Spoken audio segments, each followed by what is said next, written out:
Hello everybody, welcome back to the next episode of our Satisfactory Let's Play. So if you remember where we were, we just completed the second phase of the first phase of the space elevator. And we were going to start working on some of those other things. So what we're going to try to do first is we're going to get some basic coal power needs set up.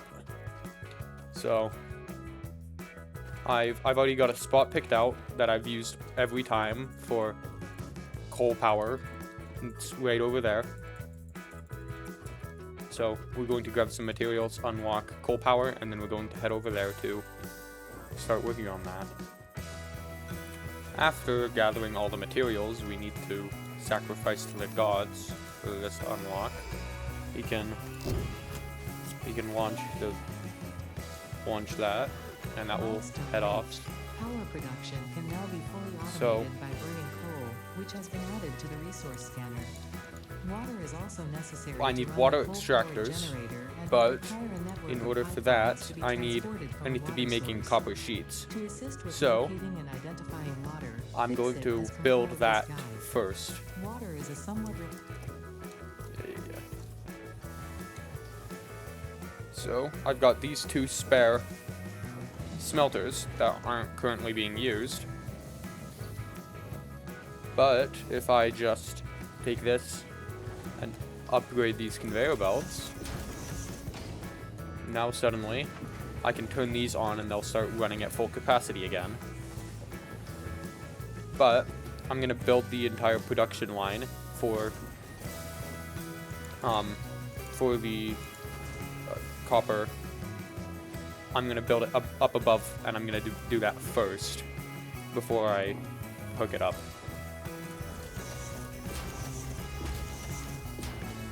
So now we place down some constructors, and copper sheets require 20 copper a minute.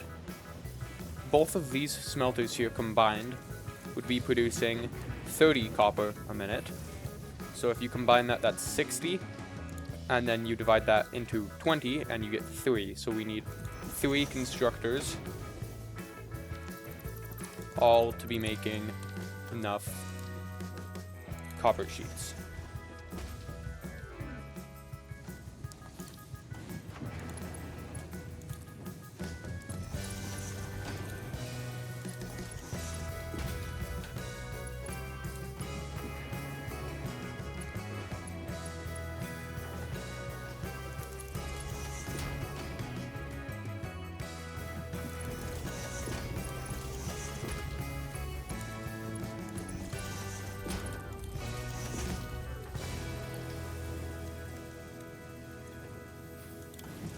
We turn on these production now.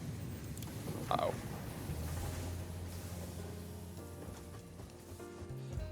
And we come up here, set these all to making copper sheets, and now all we have to do is hook them to the power, and they'll start making some sheets.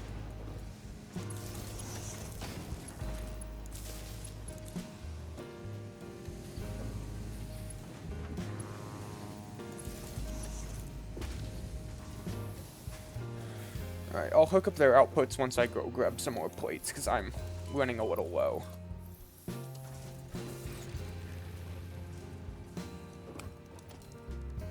Okay, so we are going to build the storage container for the copper sheets, just right on top of this one.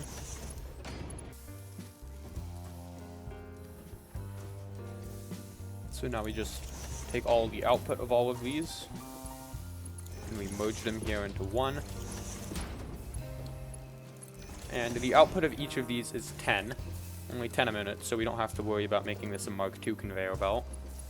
And then we can just plug it straight in from here.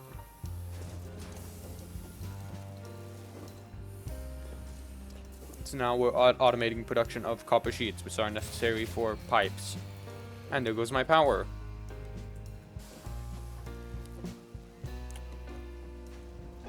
Alright, so I've gathered some materials here, enough that I think we should be able to start getting some coal power up.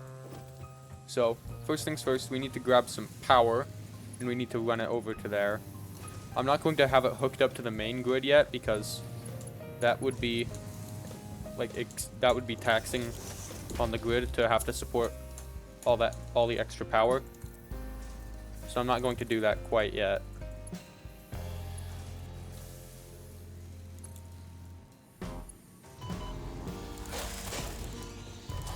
Aw, man.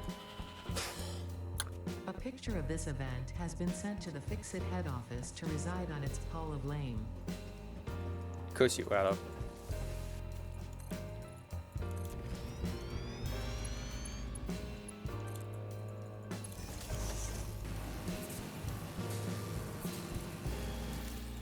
Okay. So now we're over here. I can just simply scan for some coal. And there's a lot of coal over here. It's 4 normal coal nodes. Which is sufficient for now in dealing with our power needs.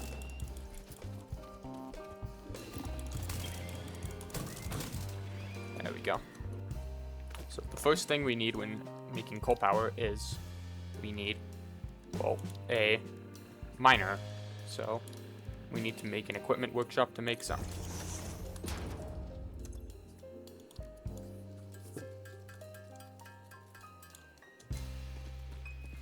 Now we can build a miner right here. And then we're going to build 2 coal generators right here. Interesting, most pioneers already had coal power set up by this point because they understood their responsibility to humanity. Okay, Ada. Adjusting pioneer attitude metrics. Reminder, coal-powered generators require coal. Yeah, I know. These both need a lot of water, which we can also extract once we get more plates. Okay, so we're back with some more plates. So we can just put these in, just like so. And then I brought some power shards with me, so we can overclock this to make 90. So now these both have enough coal to last, and they just need water now. So we build a water extractor, pipeline junction. Water. Try submerging your arm. If it does not dissolve, that will narrow down the range of possibilities. Or you could just okay, plug it Ada. to a coal-powered generator and see what happens. Alright, I think it's pretty good.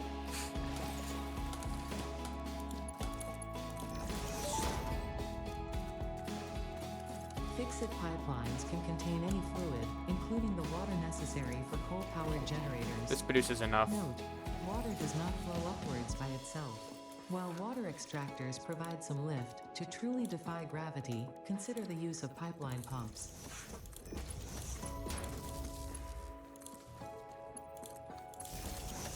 So we're gonna hook all this up to a closed system at first, so that we can get it started. Put in some raw power.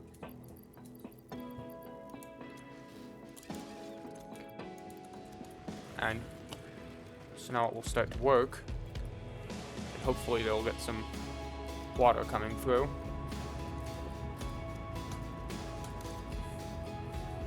So now it's putting some water into here. And that water should be flowing from there into here, into here. And then the coal should also start coming into both of these.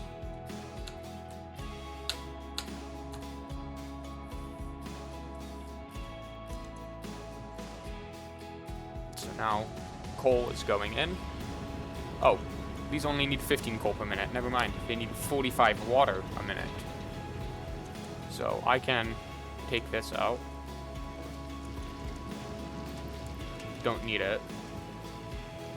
And I can, additionally, I can split this again and make 2 more coal generators out of a single node.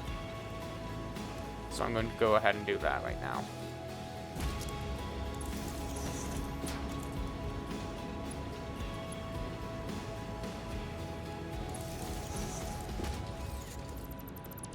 And now we can take that down, and we have a self-sustaining 4 coal generator and that. So this is producing way more than we need for this single circuit. So if we hook it up to our main grid,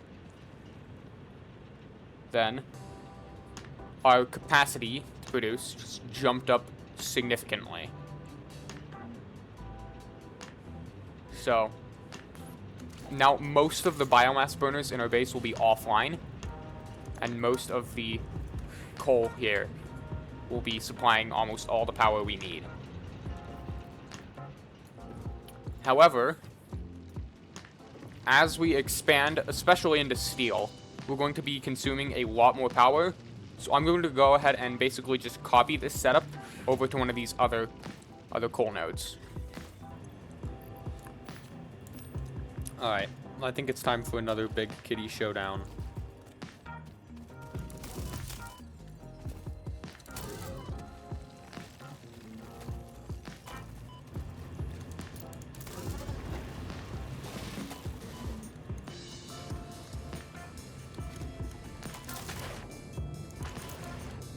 Right, it's not just me and the big kitty, so this is a little bit more of a tricky fight.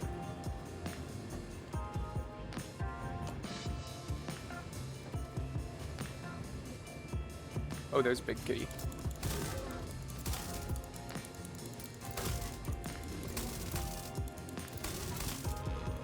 Oh yeah, vanquished. We're gonna eat, and then we're gonna go kill the hatcher.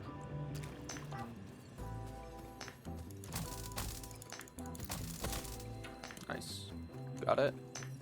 And now we can come grab this power slug. Alright. And now if we look up on our normal power grid, we are producing a lot of power. And we can't have the capacity to produce a lot more than we currently are producing. So that is a very good sign that our coal power will be functioning for quite some time yet. And we'll be able to supply us with enough power throughout the entirety of our steel process. Because of all the coal power we just made, we now have enough power that we can connect this here and open it without destroying our power grid. So now we can dismantle this and the rest of the crash debris. And we have a hard drive too. So now what we need to work on is getting steel production up. But first, before we do that, we need to start automating modular frames. Modular frames take reinforced iron plates and iron rods. So we're going to divert this entire production of this iron node all to making modular frames. So now that we've got all of it built, all we need to do is hook it up to power, and we'll be good. So I've done some rebalancing so that I'm able to make 3 modular frames a minute. The only problem is I don't know how much ingots per minute I'm using. So I'm going to quickly add up how many ingots I'm using, and then I'm going to just set the production, or underclock the production of these, so that I reach that number. So I have concluded that I only need 72 iron ingots. So I'm going to just turn off almost 2 of these and set one of them to making 12 ingots a second. So now I have got 30, 30, 12, adding up to 72. And then I can underclock you to making 72. Just like that. So now we have got modular frames being made at a rate of 3 per minute, all with a perfectly balanced setup beforehand. But the only question now is where to store the modular frames. I think I'm going to try to bring them over towards over where I've got the reinforced iron plates and rotors over here. I think I'm going to just stack them here on top of the reinforced iron plates. And just run a conveyor belt Mark 1 all the way this way.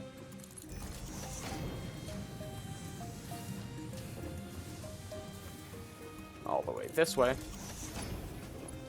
And into here. Boom. Oh. Hang on. Actually, I'm not going to run it this way because it's going over the launcher thing, and I want that to be the one thing in my factory that's not obstructed. So I'm going to have to go around like this on top of another part of the hub. And that leaves the launcher unobstructed. And there's no reason for the launcher to not be obstructed. It can work just fine. It's just this is basically the only visually appealing part of my factory so far. And so I just want I want this to remain unobstructed. So now we're going to work on getting some of all the materials we need to finish up getting the basic steel production milestone. Alright, and so now we have finished crafting up all the rest of the modular frames we need. You can plug them in for the basic steel production module and launch it. So, what basic steel production unlocked is a foundry and steel. So, yeah. We can now begin the construction of foundries, which take coal and iron, and